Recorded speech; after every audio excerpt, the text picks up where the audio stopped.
Langkah dari jalanan. Langit pagi di pinggiran kota tampak suram, seolah ikut menanggung beratnya kehidupan yang dijalani Rafa. Pemuda 22 tahun itu melangkah cepat di antara deretan rumah sempit dan becek, membawa ember dan lem lusuh di tangannya. Udara masih dingin, tapi peluh sudah menetes di keningnya. Ia baru saja selesai mencuci 2 mobil pelanggan langganannya di gang sempit belakang pasar. Rafa hidup bersama ibunya yang sakit-sakitan di rumah kecil berdinding triplek. Sejak ayahnya meninggal akibat kecelakaan kerja di proyek bangunan, beban hidup keluarga itu jatuh seluruhnya di pundak Rafa. Ia berhenti kuliah sebelum sempat memulai, karena tak ada biaya. Sejak saat itu, hidupnya hanya berputar antara bekerja, merawat ibu, dan berdoa agar suatu hari nasibnya berubah. Setiap malam sebelum tidur, Rafa selalu menatap foto mendiang ayahnya di dinding. Ia sering berbisik pelan, "Pak, tunggulah sedikit lagi. Rafa akan membuat ibu hidup layak. Aku janji." Janji itulah yang menuntunnya setiap hari, memberi tenaga meski tubuhnya sering lelah dan tangannya penuh kapalan. Siang itu, setelah mengantarkan makanan pesanan ke salah satu pelanggan, Rafa duduk di tepi trotoar, meneguk air mineral murah sambil menatap keramaian jalan raya. Mobil-mobil mewah berlalu lalang, menebar debu dan suara klakson. Di matanya, kendaraan-kendaraan itu seolah melambangkan dunia lain, dunia yang jauh dari jangkauannya. Dunia orang-orang sukses yang hidup tanpa harus menghitung setiap rupiah. Namun entah kenapa, bukannya iri, Rafa justru merasa tertantang. Ia ingin suatu hari bisa berada di balik kemudi mobil seperti itu. Ia tahu, jalannya akan panjang, tapi tidak ada yang mustahil jika ia berjuang sungguh-sungguh. Tiba-tiba, suara jeritan perempuan memecah pikirannya. Dari kejauhan, terlihat seorang wanita muda berlari panik, sementara seorang pria bermotor menarik tas dari pundaknya. Refleks, Rafa melompat berdiri dan berlari ke arah kejadian itu tanpa berpikir panjang. "Berhenti, pencuri!" teriaknya. Motor itu nyaris lolos, tapi Rafa dengan berani melemparkan tubuhnya ke arah pelaku, membuat keduanya terjatuh ke aspal. Pergumulan singkat pun terjadi. Meski tubuhnya kalah besar, Rafa berhasil merebut tas itu dan menahan pencuri sampai warga datang membantu. Si pelaku akhirnya kabur terbirit-birit, meninggalkan motor bututnya di tempat kejadian. Perempuan yang menjadi korban tampak terkejut sekaligus ketakutan. Rambut panjangnya terurai, wajahnya pucat, namun ada aura keanggunan yang sulit dijelaskan. Rafa menatapnya sekilas, matanya tajam namun lembut, dan caranya berbicara menunjukkan bahwa ia bukan orang sembarangan. "Terima kasih, Mas. Kalau tidak ada kamu, aku tidak tahu apa yang akan terjadi," ucapnya dengan suara gemetar. Rafa tersenyum kikuk, menunduk sopan. "Nggak apa-apa, Mbak. Untung aku tadi lewat." Wanita itu mengambil napas dalam, mencoba menenangkan diri. "Aku Ayla," katanya memperkenalkan diri sambil mengulurkan tangan. "Sekali lagi, terima kasih." Rafa menyalaminya dengan hati-hati. Ia tak tahu harus berkata apa, tapi dari pakaian rapi dan mobil hitam berkilau yang berhenti di seberang jalan, ia bisa menebak kalau Ayla bukan orang biasa. Beberapa menit kemudian, seorang sopir berpakaian formal datang menghampiri dan menunduk hormat kepada Ayla. "Maaf, Bu Ayla, saya baru memarkir mobil di seberang," katanya terburu-buru. Rafa sedikit terkejut. "Bu Ayla?" pikirnya. Jadi wanita ini seorang bos besar. Sebelum pergi, Ayla menatap Rafa lagi. "Boleh aku tahu namamu?" "Rafa, Bu," jawabnya singkat. Ayla tersenyum kecil. "Rafa, nama yang bagus. Kalau kamu butuh pekerjaan, datang saja ke kantor Ayla Corp. Katakan saja Ayla yang menyuruh." Rafa hampir tidak percaya dengan apa yang baru didengarnya. Ayla Corp? Perusahaan besar yang namanya sering ia lihat di papan reklame dan lowongan kerja online? Ia hanya mengangguk, tidak yakin apakah ini nyata atau hanya keberuntungan sesaat. Ketika mobil hitam itu melaju meninggalkan tempat kejadian, Rafa masih berdiri di pinggir jalan dengan hati berdebar. Ia menatap kartu nama yang baru saja diberikan Ayla, Matanya berbinar seperti anak kecil yang menemukan harapan baru. Di kartu itu tertulis, Ayla Mahendra, Chief Executive Officer, Ayla Corp Group. Hari itu, untuk pertama kalinya Rafa merasa bahwa takdir mulai membuka sedikit celah untuknya. Ia menatap langit yang mulai berwarna jingga dan berbisik pelan. Mungkin ini langkah pertamaku, Pak. Namun Rafa tahu, langkah pertama saja tidak cukup. Ia harus membuktikan bahwa anak dari keluarga miskin seperti dirinya bisa berdiri sejajar dengan siapapun, bahkan dengan orang-orang dari dunia yang dulu hanya bisa ia pandang dari jauh. Dan tanpa disadari, pertemuan singkat di jalan raya itu akan mengubah seluruh arah hidupnya. Bukan hanya membuka pintu menuju masa depan, tapi juga membuka hatinya pada sesuatu yang tak pernah ia bayangkan sebelumnya.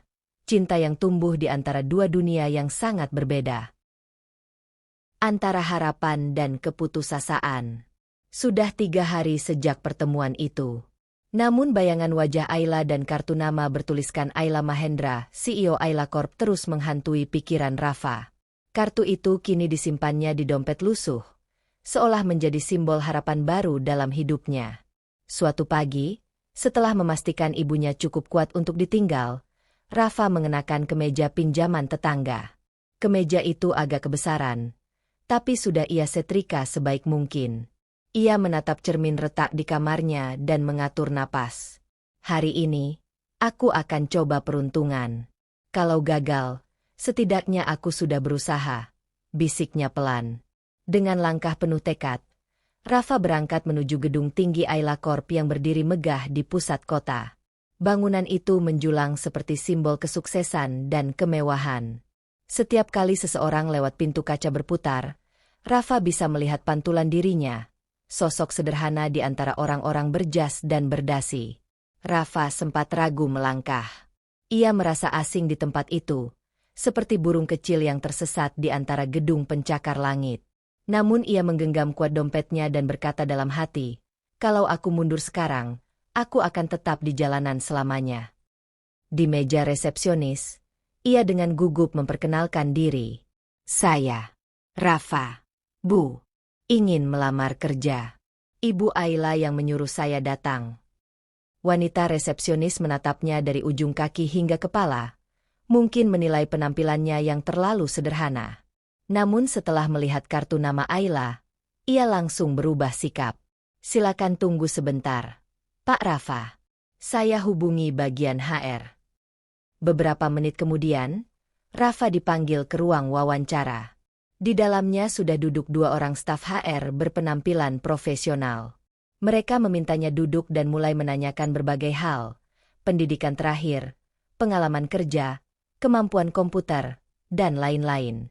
Setiap pertanyaan terasa seperti batu besar yang menimpa semangatnya. Rafa hanya bisa menjawab sejujurnya, bahwa ia tidak tamat kuliah, hanya lulusan SMA, dan belum punya pengalaman di perusahaan manapun. Maaf, Mas Rafa, ujar salah satu pewawancara dengan nada sopan tapi tegas. Untuk posisi yang sedang kami buka, minimal dibutuhkan sarjana dan pengalaman kerja 2 tahun. Saya tahu Anda direkomendasikan langsung oleh Bu Ayla, tapi aturan tetap aturan. Rafa menunduk. Dunia serasa runtuh di depannya.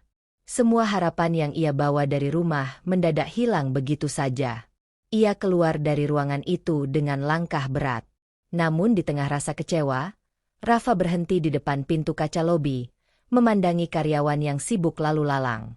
Dalam hatinya, suara kecil berbisik. Jangan pulang dulu, kamu belum kalah. Ia kembali ke meja resepsionis dan meminta izin untuk menemui Ayla langsung. Awalnya resepsionis menolak, tapi melihat kesungguhan Rafa, ia akhirnya menghubungi sekretaris pribadi Ayla. Tak lama, Rafa dipersilakan menunggu. Ketika pintu ruang CEO terbuka, Rafa menahan napas. Di balik meja besar yang rapi, Ayla tengah berbicara di telepon, mengenakan setelan kerja berwarna krem yang elegan. Setelah menutup panggilan, ia menatap Rafa dan tersenyum kecil. Rafa, aku dengar kamu datang. Bagaimana hasil wawancaranya? Rafa menunduk sopan. Saya gagal, Bu. Mereka bilang saya nggak memenuhi syarat. Tapi saya tidak ingin menyerah. Bu Ayla, saya mohon, berikan saya kesempatan apapun. Biarpun hanya jadi petugas kebersihan, saya siap. Ayla tertegun sejenak. Di matanya, terlihat kesungguhan yang sulit dipalsukan. Rafa tidak sedang mengemis, melainkan memohon kesempatan untuk membuktikan diri.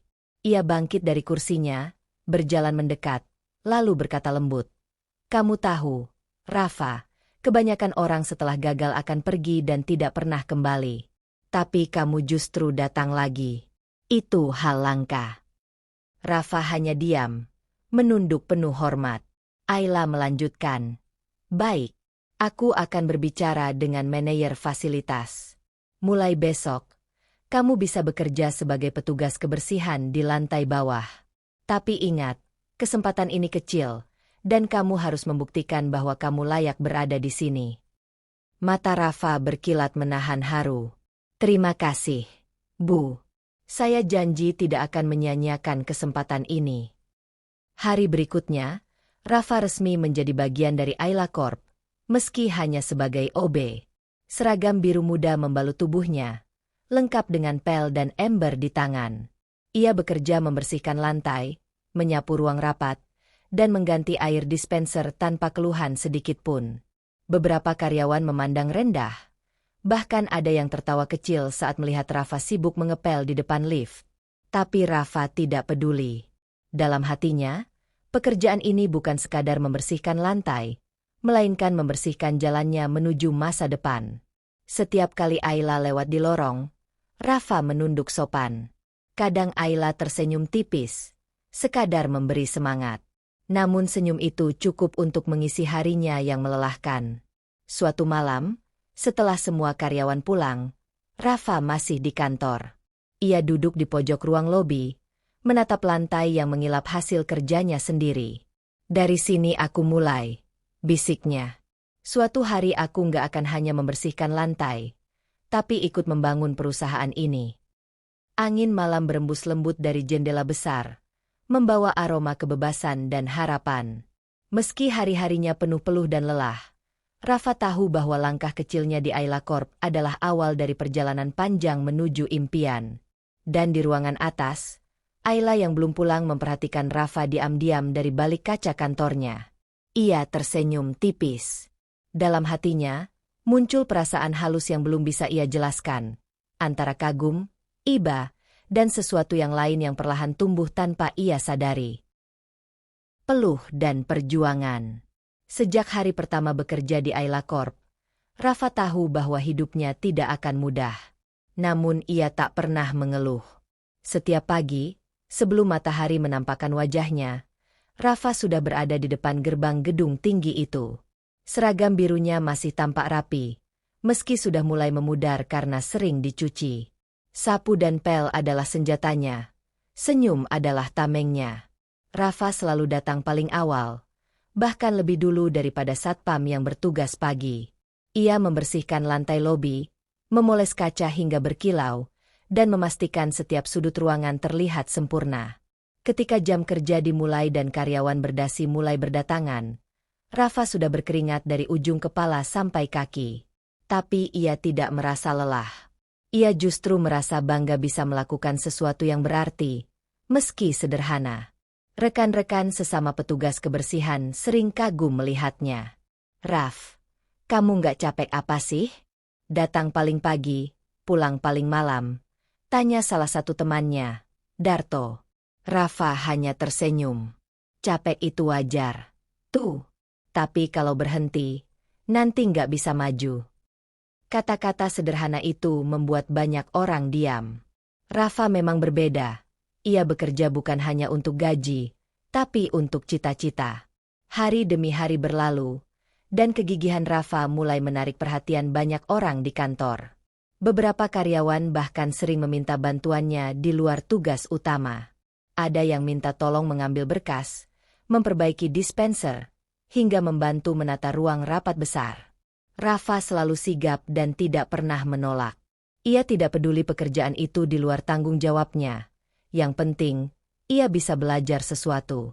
Suatu sore, setelah semua karyawan pulang, Rafa sedang membersihkan ruang rapat utama di lantai 8. Ia tidak tahu kalau Ayla masih berada di ruangannya, tepat di ujung koridor.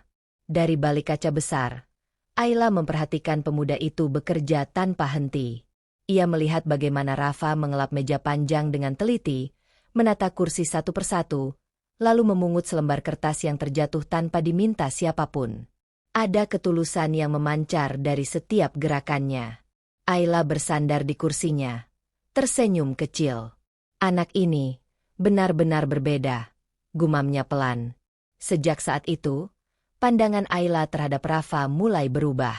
Ia sering memperhatikan dari kejauhan bagaimana Rafa membantu resepsionis yang kewalahan, menenangkan satpam yang hampir bertengkar dengan pengunjung, atau sekadar menyapa semua orang dengan senyum ramah. Namun, Ayla juga tahu bahwa ia harus menjaga jarak. Ia adalah CEO dari perusahaan besar, dan Rafa hanyalah petugas kebersihan. Dunia mereka terlalu jauh untuk bersinggungan terlalu dekat. Suatu pagi, ketika Ayla sedang berjalan menuju ruang rapat, ia tak sengaja berpapasan dengan Rafa yang membawa alat pel. Air tumpah sedikit di lantai, dan Ayla hampir terpeleset. Rafa dengan refleks menahan tubuhnya. "Maaf sekali, Bu Ayla. Saya ceroboh," katanya panik. Ayla tertawa kecil. "Tidak apa-apa, Rafa. Kamu refleks sekali." Rafa menunduk dalam. Wajahnya memerah. "Saya akan lebih hati-hati lagi, Bu." Ayla mengangguk dan melanjutkan langkahnya. Tapi entah kenapa hatinya berdebar. Sentuhan singkat tadi meninggalkan sesuatu yang tak bisa ia jelaskan. Ia mencoba menepis perasaan itu, meyakinkan diri bahwa itu hanya rasa kagum terhadap semangat kerja seorang karyawan muda. Tapi jauh di dalam hati, ada sesuatu yang tumbuh perlahan, lembut, tapi nyata. Sementara itu, Rafa justru semakin bersemangat. Ia merasa diberi kepercayaan kecil setiap kali Ayla menyapanya, dan itu menjadi bahan bakar semangatnya setiap hari. Ia mulai membaca buku-buku bekas tentang bisnis dan manajemen yang ia pinjam dari perpustakaan umum. Setiap malam, setelah bekerja, ia belajar sendiri di kamar sempitnya. Kadang ia tertidur di atas buku dengan lampu redup yang hampir padam, tapi tidak pernah mengeluh. Dalam hatinya, ia berjanji suatu hari akan mampu berdiri di ruangan yang sama dengan Ayla bukan sebagai OB, tapi sebagai seseorang yang dihormati karena kemampuan dan kerja kerasnya. Namun, tidak semua orang di kantor menyukai Rafa. Beberapa staf yang iri dengan perhatian Ayla mulai bergosip di belakang. "Pantas saja OB itu betah di sini," katanya sering dilihat Bu Ayla. Sindir salah satu karyawan dengan nada mengejek. "Jangan-jangan, ada maunya tuh, timpal yang lain." Rafa mendengar bisikan-bisikan itu, tapi ia memilih diam. Ia tahu, membuktikan diri jauh lebih penting daripada membalas. Suatu hari, Ayla mendapati Rafa sedang memperbaiki komputer rusak di ruang karyawan. Ia menatap dengan heran. "Kamu bisa memperbaiki itu?" tanyanya. Rafa menoleh cepat dan sedikit gugup. "Sedikit, Bu. Saya belajar dari internet. Kadang komputer di ruang OB juga error. Jadi saya coba-coba saja." Ayla tersenyum bangga. "Teruslah belajar, Rafa. Dunia ini milik orang-orang yang mau berusaha." Ucapan itu membekas kuat di hati Rafa. Sejak hari itu, ia berjanji untuk tidak hanya bekerja keras secara fisik, tapi juga mengasah pikirannya. Malam itu, saat Rafa pulang dan melihat ibunya sudah tidur, ia duduk di depan jendela kecil rumah mereka. Hujan turun pelan, membasahi atap seng yang bocor. Tapi bagi Rafa, suara hujan malam itu terdengar seperti lagu kemenangan kecil, tanda bahwa ia sedang bergerak maju, setapak demi setapak. "Terima kasih, Bu Ayla," bisiknya pelan. "Bukan karena pekerjaan ini, tapi karena ibu sudah percaya kalau saya bisa lebih dari sekadar pembersih lantai." Ayla tidak tahu, tapi senyum dan kepercayaannya hari itu telah menyalakan api yang akan terus tumbuh di dada Rafa. Api semangat yang kelak tak hanya membawanya keluar dari kemiskinan, tapi juga menuntunnya pada cinta yang selama ini tak pernah ia duga. Ujian yang menghantam. Musim hujan datang lebih cepat tahun itu. Langit sering muram, udara lembab, dan jalanan di pinggiran kota tempat Rafa tinggal berubah menjadi genangan lumpur. Namun bagi Rafa, badai sebenarnya bukan datang dari langit, melainkan dari kabar yang ia terima suatu pagi. Ibunya kembali jatuh sakit, lebih parah dari sebelumnya. Tubuh ibunya yang dulu kurus kini tampak makin lemah. Batuknya tidak berhenti, dan sesak napas sering membuatnya sulit tidur. Dokter di klinik kecil mengatakan, ibunya butuh perawatan intensif di rumah sakit besar. Tapi biaya yang disebutkan membuat dada Rafa serasa diremas. 10 juta rupiah hanya untuk awal perawatan, gumamnya lirih, menatap kertas tagihan. Itu lebih besar dari tabungannya selama berbulan-bulan bekerja sebagai OB. Malam itu, Rafa duduk di samping ibunya yang tertidur dengan napas tersengal. Ia menatap wajah tua itu lama sekali. Di benaknya, muncul rasa bersalah. Ia sudah berjanji ingin membahagiakan ibunya, tapi sampai sekarang bahkan untuk membayar rumah sakit pun belum mampu. Air matanya menetes diam-diam. Keesokan harinya, Rafa tetap datang bekerja. Meski matanya sembab dan tubuhnya lesu, ia berusaha tersenyum seperti biasa. Ia tahu, pekerjaan ini adalah satu-satunya harapan untuk bertahan. Sejak hari itu, Rafa mulai bekerja ganda. Pagi hingga sore di Ayla Corp. Malam hari ia menjadi penjaga gudang kecil di dekat pelabuhan untuk menambah penghasilan. Tubuhnya mulai kehilangan tenaga, tapi semangatnya tetap menyala. Ia sering tertidur di pojok gudang perusahaan setelah lembur, hanya beralaskan kardus bekas. Saat rekan kerjanya pulang, Rafa masih membersihkan lantai terakhir dengan tangan gemetar. "Capek enggak apa-apa," bisiknya. "Yang penting ibu bisa sembuh." Beberapa karyawan mulai memperhatikan perubahan pada Rafa. Wajahnya tampak pucat, tapi matanya tetap menyala penuh tekad. Sampai suatu malam, Ayla yang lembur sendirian di kantornya mendengar suara pel perlahan dari lorong bawah. Ia heran, sudah hampir tengah malam, tapi seseorang masih bekerja. Ketika ia keluar dari ruangannya, terlihat Rafa sedang mengepel lantai sambil menahan kantuk. Wajahnya berkeringat, tapi ia tetap fokus. "Rafa?" panggil Ayla lembut. Rafa tersentak, lalu buru-buru berdiri tegak. "Bu Ayla, maaf, saya belum selesai bersih-bersih. Saya kira ibu sudah pulang." Ayla menatapnya dengan prihatin. "Kamu sudah kerja dari pagi, kan? Kenapa masih di sini?" Rafa mencoba tersenyum, tapi lelah jelas terlihat di wajahnya. "Saya nggak apa-apa, Bu. Saya cuma butuh tambahan jam kerja." Ayla memperhatikan lebih saksama, lingkar hitam di bawah matanya, tangan yang mulai kasar, dan seragam yang sedikit basah oleh keringat. "Rafa," katanya pelan, "ada apa sebenarnya?" Rafa diam lama, mencoba menahan emosi. Tapi akhirnya ia berkata dengan suara serak, "Ibu saya sakit, Bu. Dokter bilang harus dirawat di rumah sakit. Tapi saya belum punya uang cukup. Jadi saya kerja apa saja yang bisa saya lakukan." Ayla terdiam. Ada rasa iba yang mendalam menyusup ke dadanya. Ia tahu Rafa bukan tipe orang yang suka meminta belas kasihan. Anak muda itu terlalu bangga untuk mengemis bantuan. Namun melihat keadaannya malam itu, Ayla tahu ia harus melakukan sesuatu. Tanpa sepengetahuan Rafa, malam itu juga Ayla menghubungi bagian keuangan dan memberikan instruksi agar sejumlah dana perusahaan disalurkan atas nama bantuan sosial internal. Ia tidak menyebutkan untuk siapa, tapi memastikan dana itu langsung digunakan untuk membayar biaya rumah sakit tempat ibu Rafa dirawat.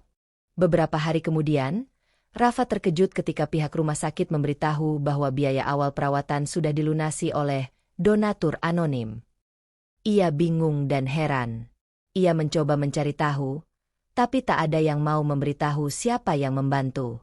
Sampai suatu sore, saat ia mengantarkan air minum ke ruang CEO, Rafa melihat amplop putih di meja Ayla dengan label kecil bertuliskan program bantuan internal karyawan. Seketika, hatinya bergetar. Ia menatap Ayla yang tengah sibuk menandatangani berkas, dan semuanya terasa jelas tanpa perlu kata-kata. Setelah itu, Rafa berjalan keluar dengan perasaan campur aduk. Di satu sisi ia bersyukur luar biasa. Di sisi lain hatinya terasa berat. Ia merasa berutang budi yang begitu besar kepada wanita itu, bukan karena uangnya, tapi karena kepeduliannya yang tulus. Malam harinya, setelah menengok ibunya yang mulai membaik, Rafa duduk di kursi rumah sakit sambil menatap langit-langit. "Bu Ayla, kenapa ibu begitu baik pada saya?" gumamnya lirih. Ia tahu, Ayla tidak punya alasan untuk peduli pada karyawan rendahan sepertinya. Tapi entah kenapa, wanita itu selalu muncul di saat ia paling membutuhkan pertolongan. Sejak hari itu, semangat Rafa bangkit kembali. Ia bekerja lebih tekun dari sebelumnya, namun kali ini dengan rasa terima kasih yang mendalam. Ia mulai memahami sesuatu, bahwa kebaikan tidak mengenal batas status atau jabatan. Ayla, di sisi lain, terus memperhatikan Rafa dari jauh. Ia tidak pernah mengungkapkan bahwa dirinya yang membantu biaya rumah sakit itu. Ia hanya ingin Rafa terus melangkah dengan kepala tegak, tanpa merasa rendah diri. Namun, setiap kali melihat pemuda itu tersenyum lagi, hatinya ikut hangat. Suatu malam, ketika kantor sudah sepi, Ayla berdiri di depan jendela, memandangi kota yang gemerlap di bawah sana. Di pikirannya terlintas wajah Rafa, pemuda miskin yang tak pernah menyerah, bahkan ketika dunia seolah menutup semua jalan. "Apa mungkin," bisiknya pada diri sendiri, "aku bukan hanya mengagumi kerja kerasnya, tapi juga mulai jatuh cinta pada keberaniannya?" Pertanyaan itu menggantung di udara. Di luar, hujan turun perlahan, seperti ingin menenangkan hati yang mulai gelisah. Dan di tempat lain, di sebuah rumah sakit sederhana, Rafa memandangi ibunya yang tersenyum lemah, tanpa tahu bahwa cinta dan takdir mulai menulis kisah yang lebih besar untuknya. Perjuangan membalik takdir. Waktu berjalan cepat, dan musim berganti. Dari hari-hari penuh kesedihan, Rafa kini menatap dunia dengan semangat baru. Setelah ibunya sembuh dari penyakitnya, seolah Tuhan memberinya kesempatan kedua, bukan hanya untuk hidup, tapi untuk berjuang lebih keras demi masa depan. Pagi itu, Rafa mengantar ibunya ke teras rumah. Mata perempuan tua itu berkaca-kaca saat melihat anaknya berangkat kerja. "Ibu bangga sama kamu, Nak," katanya lembut. Rafa tersenyum. "Belum, Bu." Rafa belum apa-apa. Tapi suatu hari, Rafa janji akan bikin ibu tinggal di rumah yang lebih layak dari ini. Di dalam hatinya, janji itu bukan sekadar kata-kata. Ia menanamnya seperti benih yang ia sirami dengan kerja keras setiap hari. Sejak saat itu, Rafa mulai berpikir jauh ke depan. Ia sadar, untuk mengubah nasib, ia tidak cukup hanya bekerja keras. Ia harus meningkatkan kemampuan diri. Dari gaji yang pas-pasan, Rafa menyisihkan sedikit demi sedikit untuk mendaftar kursus komputer dan manajemen di sebuah lembaga pelatihan malam hari. Hari-harinya menjadi lebih panjang. Pagi hingga sore ia bekerja di Ayla Corp. Malam hari ia belajar mengetik, mengoperasikan Excel, memahami dasar-dasar bisnis, dan belajar berbicara profesional. Kadang ia tertidur di kelas karena lelah, tapi tak pernah absen. Gurunya bahkan sempat berkata, "Anak muda seperti kamu langka. Kamu haus belajar, meski dunia seolah menutup pintu." Lama-kelamaan, keterampilannya meningkat.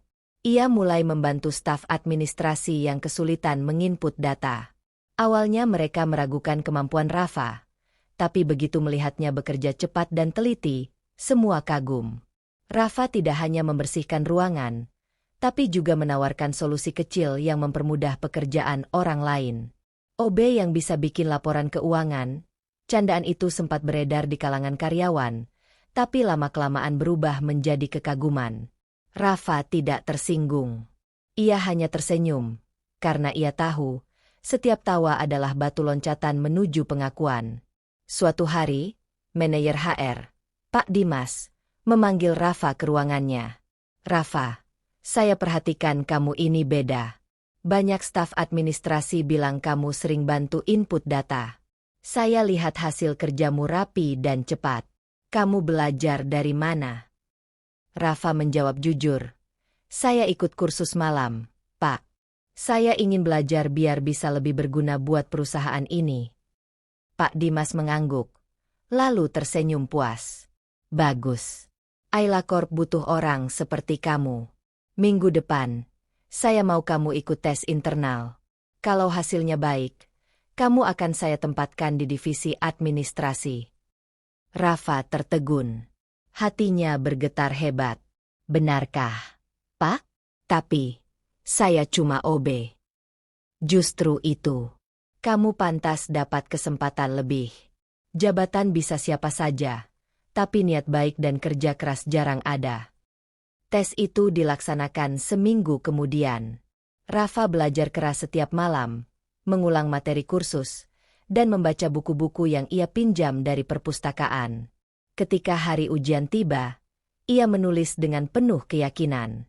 Dan seminggu kemudian, hasilnya keluar. Rafa dinyatakan lulus.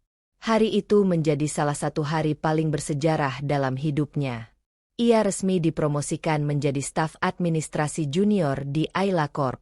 Seragam birunya diganti dengan kemeja putih dan kartu identitas baru bertuliskan namanya dengan bangga. Rafa Pradana, Administration Staff. Rekan-rekannya bersorak. Beberapa bahkan menyalaminya dengan tulus. Tapi yang paling berharga bagi Rafa adalah momen ketika Ayla sendiri turun dari lantai atas, menghampirinya di lobi, dan mengucapkan selamat. Aku tahu kamu bisa sampai di titik ini, kata Ayla dengan senyum lembut. Selamat, Rafa. Kamu membuktikan kalau kerja keras nggak pernah mengkhianati hasil. Rafa menunduk penuh hormat, menahan rasa haru. Terima kasih, Bu Ayla. Saya nggak akan mengecewakan. Sejak itu, Rafa mulai terlibat dalam proyek-proyek kecil perusahaan. Ia membantu menyusun laporan data klien, membuat sistem pengarsipan baru, hingga memberi ide-ide efisien untuk menekan biaya operasional. Ide-idenya sederhana tapi efektif, membuat banyak atasan mulai memperhitungkan pendapatnya. Suatu kali, dalam rapat evaluasi internal, Ayla memperkenalkan Rafa di depan para manajer. Dia dulunya petugas kebersihan di sini, ujar Ayla dengan bangga. Tapi sekarang, dia adalah salah satu staf terbaik yang kami miliki. Tepuk tangan memenuhi ruangan. Rafa menunduk, merasa gugup sekaligus bahagia. Namun di balik kebanggaan itu, ada satu hal yang perlahan tumbuh. Perasaan hangat yang muncul setiap kali ia bertemu mata dengan Ayla. Ayla pun merasakan hal yang sama. Setiap kali melihat Rafa berbicara dengan penuh keyakinan di ruang rapat, hatinya berdebar. Ia mencoba menepisnya. Ia tahu perbedaan di antara mereka sangat besar. Tapi semakin ia berusaha menjauh, semakin sulit rasanya untuk tidak memperhatikan pemuda itu. Suatu malam, setelah rapat panjang, Ayla berjalan sendirian di koridor. Ia melihat Rafa masih di depan komputer, memeriksa laporan yang belum sempurna. Kamu belum pulang? Tanya Ayla. Rafa menoleh dan tersenyum lelah. Belum, Bu. Saya mau pastikan datanya benar. Besok laporan ini penting, kan? Ayla menatapnya lama. Kamu ini nggak pernah berubah ya? Masih seperti dulu, selalu ingin memberi yang terbaik. Rafa tertawa kecil. Saya cuma berusaha pantas. Bu, kalau dulu ibu percaya sama saya, sekarang tugas saya membuktikan kepercayaan itu tidak salah. Ucapan itu menancap di hati Ayla. Ia melihat Rafa bukan lagi sebagai karyawan biasa, tapi sebagai seseorang yang berjuang bukan untuk pujian, melainkan untuk makna hidup. Ketika Rafa akhirnya pulang malam itu, Ayla masih berdiri di jendela ruangannya, menatap lampu kota yang berkelip. Di balik kaca itu, ia berbisik pelan. Rafa, kenapa kamu semakin sulit untuk tidak aku perhatikan? Dan di luar sana, Rafa menatap langit dengan senyum kecil. Ia tidak tahu kemana takdir akan membawanya. Tapi satu hal pasti, perjuangan telah mulai membalikan arah hidupnya. Dari seorang OB yang dianggap remeh, kini ia berdiri sebagai sosok yang mulai diakui. Namun tanpa disadarinya, perjalanan ini bukan hanya mengubah karirnya, tapi juga membuka jalan menuju sesuatu yang lebih dalam. Cinta yang tumbuh di antara dua hati yang tak seharusnya bersatu, tapi saling menemukan makna. Cinta yang diuji. Hari-hari di Ayla Corp terasa berbeda bagi Rafa. Setelah sekian lama hanya menjadi bayangan di sudut ruangan, kini namanya mulai dikenal. Ia sering diundang ke rapat-rapat kecil, memberikan ide-ide yang segar dan penuh solusi. Bahkan beberapa manajer senior mulai menghargai keberadaannya. Namun di balik semua itu, ada sesuatu yang lebih indah tumbuh secara diam-diam, hubungan antara Rafa dan Ayla. Meski mereka berusaha menjaga jarak secara profesional, percakapan mereka di sela jam kerja terasa semakin akrab. Kadang hanya berupa sapaan singkat di lift, kadang diskusi ringan tentang pekerjaan yang berakhir dengan tawa kecil. Kalau kamu terus kerja sekeras ini, bisa-bisa aku kalah produktif, kata Ayla suatu sore sambil tersenyum. Rafa menunduk malu. Saya cuma berusaha ngikutin langkah ibu. Jangan panggil aku Ibu, terus, kata Ayla pelan, senyumnya mengembang. Kalau sedang di luar rapat, panggil saja Ayla. Rafa terdiam, hatinya berdebar. Nama itu terasa berbeda saat diucapkannya sendiri. Baik, Ayla. Namun kebahagiaan itu tak berlangsung lama. Di antara mereka yang kagum pada Rafa, ada juga yang merasa tersaingi, terutama Direktur Keuangan bernama Pak Haris. Sosok ambisius yang sudah lama mendambakan posisi lebih tinggi di perusahaan. Ia melihat kedekatan antara Ayla dan Rafa bukan sebagai hal wajar, melainkan ancaman. Seorang OB bisa sedekat itu dengan CEO? Ini mencurigakan, gumamnya dalam hati. Rasa iri dan gengsi membuat pikirannya gelap. Ia mulai menyebarkan rumor di kalangan direksi dan karyawan. Kabar itu menyebar cepat. Bisik-bisik mulai terdengar di lorong kantor. Katanya Rafa cuma mendekati Ayla demi jabatan. Wajar kalau dia cepat naik, kan Ayla sendiri yang angkat. Pasti ada sesuatu di balik semua ini. Awalnya Rafa tak tahu, tapi ia mulai merasakan tatapan-tatapan aneh. Rekan-rekan yang dulu ramah mendadak menjaga jarak. Hingga suatu pagi, ia dipanggil ke ruang rapat besar tanpa pemberitahuan. Di sana, para direktur duduk berjejer dengan ekspresi serius. Ayla tampak di ujung meja, wajahnya tegang. Pak Haris membuka pembicaraan dengan nada dingin. Kami menerima laporan dari beberapa staf bahwa saudara Rafa memiliki hubungan pribadi dengan CEO yang mempengaruhi keputusan profesional di perusahaan ini, katanya. Rafa tertegun. Apa maksud Bapak? Maksud saya sederhana, lanjutnya sinis. Anda memanfaatkan kedekatan dengan Ibu Ayla untuk mendapatkan promosi dan keuntungan pribadi. Ruang rapat mendadak hening. Semua mata tertuju pada Rafa. Wajahnya pucat, tangannya gemetar. Ia tak pernah membayangkan akan difitnah seperti itu.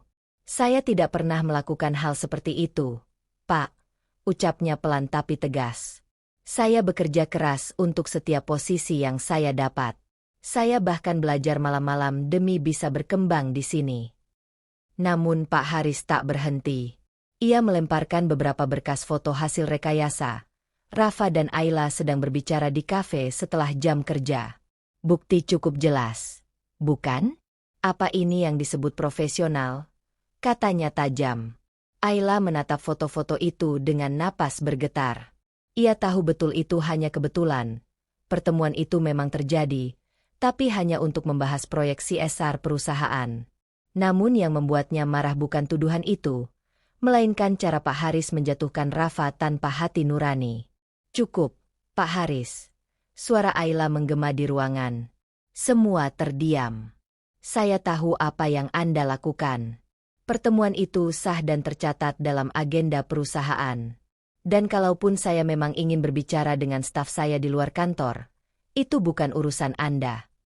Pak Haris mencoba membalas, tapi Ayla melanjutkan dengan tegas. Kali ini menatap semua direksi satu persatu. Saya ingin mengingatkan, perusahaan ini dibangun di atas kerja keras dan kejujuran, bukan gosip atau kedengkian. Rafa memang dulunya OB, tapi dia menunjukkan dedikasi dan integritas yang bahkan tak dimiliki sebagian dari kita di sini. Ruang rapat kembali senyap. Nada suara Ayla begitu tegas dan penuh keyakinan. Jika ada yang masih meragukan Rafa, Lanjutnya, mari kita nilai dari kinerjanya, bukan dari masa lalunya. Jabatan bisa diwariskan, tapi kerja keras tidak bisa dipalsukan. Ucapan itu membuat banyak kepala menunduk. Beberapa direktur yang sebelumnya ikut terpengaruh mulai merasa malu.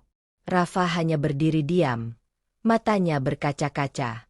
Ia tak menyangka Ayla akan membelanya sedemikian rupa. Setelah rapat usai, Ayla menghampirinya di luar ruangan. "Kamu nggak apa-apa?" tanyanya lembut. Rafa menatapnya dengan mata berair. "Saya nggak tahu harus bilang apa, Ayla. Terima kasih, karena sudah percaya." Ayla tersenyum tipis. "Kepercayaan nggak bisa dibeli, Rafa. Kamu sudah membuktikan siapa kamu sebenarnya. Dan saya tahu, kamu nggak butuh nama baik saya untuk bersinar." Hari itu menjadi titik balik bagi Rafa. Setelah kejadian itu, semua orang di perusahaan mulai melihatnya dengan cara berbeda. Bukan lagi sebagai mantan OB, tapi sebagai pria berintegritas yang bertahan meski difitnah. Pak Haris akhirnya diminta mundur karena terbukti menyebarkan kabar bohong dan memanipulasi bukti. Dan di tengah badai itu, hubungan antara Rafa dan Ayla semakin kuat. Namun keduanya tahu, cinta yang tumbuh di antara mereka bukan hal mudah. Dunia luar mungkin belum bisa menerima kisah cinta antara seorang CEO kaya raya dan mantan petugas kebersihan. Tapi mereka juga tahu, apapun yang datang dari ketulusan dan perjuangan, akan selalu menemukan jalannya sendiri. Malam itu, Rafa berdiri di balkon gedung Ayla Corp, memandang lampu kota berkelip di kejauhan. Ayla berdiri di sampingnya. Angin meniup lembut rambutnya. "Masih mau terus berjuang, Rafa?" tanyanya dengan suara pelan. Rafa menoleh dan tersenyum. "Selama kamu di sini, Ayla, nggak ada alasan buat berhenti." Mereka saling berpandangan. Tak perlu kata-kata lagi. Karena di antara diam dan cahaya malam itu, mereka tahu, cinta mereka baru saja melewati ujian pertama, dan keluar darinya lebih kuat dari sebelumnya. Dari OB menjadi suami CEO. Waktu terus berlalu. Musim silih berganti, dan roda kehidupan membawa Rafa ke tempat yang dulu hanya bisa ia bayangkan dalam mimpi. Dari seorang petugas kebersihan yang sering dipandang sebelah mata, kini ia berdiri gagah di ruang rapat lantai 20, sebagai salah satu manajer muda paling berprestasi di Ayla Corp. Perjalanan itu tidak mudah. Rafa harus melalui lembur, penolakan, dan keraguan dari banyak orang. Namun setiap langkahnya ia isi dengan kerja keras dan kejujuran. Ia belajar dari setiap kegagalan, menjadikan hinaan sebagai bahan bakar semangat. Kini, para karyawan baru sering menjadikannya contoh nyata bahwa kesuksesan bukan tentang asal-usul, tapi tentang niat dan ketekunan. Ayla, sang CEO yang dulu hanya menatapnya dari balik kaca kantor megah, kini semakin kagum pada sosok yang tumbuh di hadapannya. Rafa bukan lagi pria miskin dengan seragam OB lusuh. Ia kini pemimpin yang rendah hati, cerdas, dan penuh empati. Dalam rapat-rapat besar, ide-idenya selalu membawa perubahan positif bagi perusahaan. Suatu sore, setelah rapat panjang, Ayla dan Rafa duduk berdua di taman kecil di belakang kantor, tempat pertama kali mereka berbicara tanpa formalitas. Langit senja memerah. Angin berembus lembut membawa aroma bunga melati yang sedang mekar. "Ayla," ujar Rafa pelan, "kamu tahu, dulu aku nggak pernah berani mimpi sejauh ini. Aku cuma pengen bisa bahagiain ibu. Tapi setelah semua yang terjadi, aku sadar, ada seseorang yang selama ini juga jadi alasan kenapa aku terus bertahan." Ayla menatapnya lembut. "Dan siapa itu?" Rafa tersenyum. "Kamu." Ia mengeluarkan sebuah cincin sederhana dari saku jasnya. Bukan emas berkilau, bukan berlian besar. Hanya cincin perak kecil yang ia pesan khusus dengan tulisan di dalamnya. Untuk cinta yang berawal dari perjuangan. "Aku melamarmu bukan sebagai bawahan kepada atasannya," kata Rafa dengan suara bergetar. "Tapi sebagai pria yang ingin bertanggung jawab atas cinta ini. Aku tahu, dunia mungkin masih memandang kita aneh. Tapi aku berjanji, Ayla, aku akan menjagamu, bukan karena siapa kamu, tapi karena aku mencintaimu." Ayla terdiam. Matanya berkaca-kaca. Air mata jatuh perlahan di pipinya, bukan karena sedih, tapi karena bahagia. Ia memandang Rafa dengan perasaan yang dalam, lalu tersenyum sambil mengangguk. Rafa, dari dulu aku tahu, kamu bukan sekadar pekerja keras. Kamu pria yang tulus. Dan hari ini, aku menerima lamaranmu, bukan karena kamu manajer sukses, tapi karena kamu Rafa yang selalu setia dan berjuang tanpa pamrih. Pelukan hangat menyatukan mereka di bawah langit senja. Tak ada musik megah, tak ada kamera wartawan, hanya dua hati yang akhirnya berlabuh setelah menempuh badai panjang. Beberapa bulan kemudian, mereka menikah dalam upacara sederhana di sebuah taman kecil, dihadiri keluarga dan beberapa rekan kerja dekat. Ayla tampil anggun dalam gaun putih tanpa perhiasan berlebihan, sementara Rafa mengenakan setelan abu-abu yang bersih namun sederhana. Ketika mereka mengucap janji suci, semua mata menatap haru. Banyak yang tidak percaya. Pria yang dulu menyapu lantai kini berdiri di samping CEO tercantik yang pernah memimpin Ayla Corp. Setelah acara usai, Rafa sempat berbisik di telinga Ayla. Kamu tahu, dulu aku cuma berani mimpi kerja di perusahaan ini.